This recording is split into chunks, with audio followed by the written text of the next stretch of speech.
Matapos mapabalita ang offer ng Hanwha Ocean ng South Korea sa kanilang Ocean 300 frigates design para sa parating na bigger frigate acquisition program ng Philippine Navy, di rin nagpahuli ang Navantia ng Spain sa kanilang offered frigate design para sa ating Navy, na di rin nagpapatalo pagdating sa capability laban sa Ocean 300 ng Hanwha Ocean.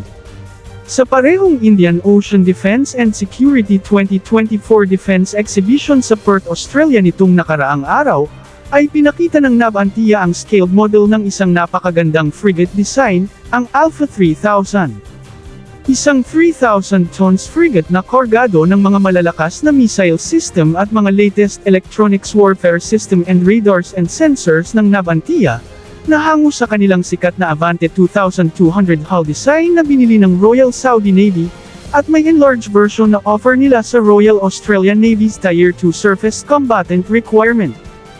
Ang Navantia ng Spain ay isa sa mga pinadalhan ng Pilipinas ng Request of Information sa latest frigate design na maaari nilang may offer sa Philippine Navy sa upcoming frigate acquisition nito ngayong Horizon 3, at ang Alpha Series of Surface Combatants, ang kanilang nagiging pambato sa parating na frigate acquisition nito at sa mga parating pa. Ayon sa Navantia, bagamat ang pinakita sa exhibition ay design na para sa Royal Australian Navy, at may tonnage lamang ito na 3,000, ngunit kung sakaling sila ang mapili ng Pilipinas na mag-supply ng dalawang frigate nito, ay asahan umano na ibibigay nila ang napakaangkop na design base sa pangangailangan ng Philippine Navy, at dahil nais ng Philippine Navy ng mas mahaba at mas malaking warship, ay nakahanda umano ang Alpha 5000 nila, na maaring i-adjust ang haba at laki based sa pangangailangan ng Philippine Navy.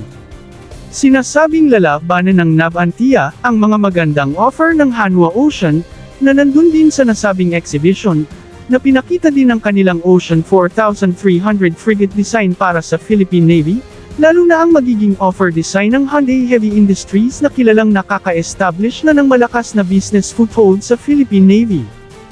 Ang Navantia ay naghahanda sa pagkaroon ng joint venture sa kanilang local representative shipbuilding company sa bansa, upang magtayo ng local manufacturing base and maintenance facility sa bansa, kung sakaling sila ang mapipili ng Philippine Navy.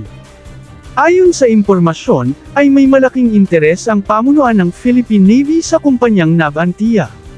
Dahil di lamang sa maganda ang kanilang design, ay handa pa ang mismong gobyerno ng Spain na magbigay ng napakaganda at napakamagaan na long-term soft loan sa Pilipinas.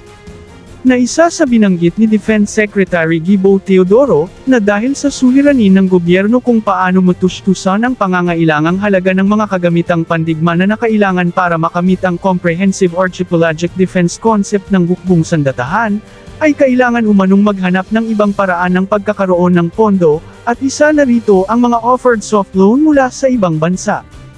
Meron pang mga counter-trade offers ang Navantia para sa Philippine Navy, mapili lamang ang kanilang produkto.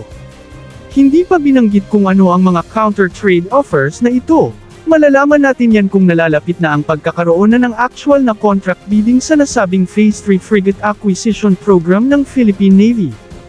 Ang Navantia ay nag-offer din ng kanilang Isaac Peril-class submarine sa Philippine Navy, isang proyekto na nais ng Pangulong Marcos na magiging kanyang legacy project na kanya umanong iiwanan sa ating Navy bago siya bumaba sa pwesto, at ang gobyerno ng Spain ay nakahanda rin na magbigay ng parehong long-term soft loan sa Pilipinas, kung sakaling piliin ito ang submarine ng Navantia.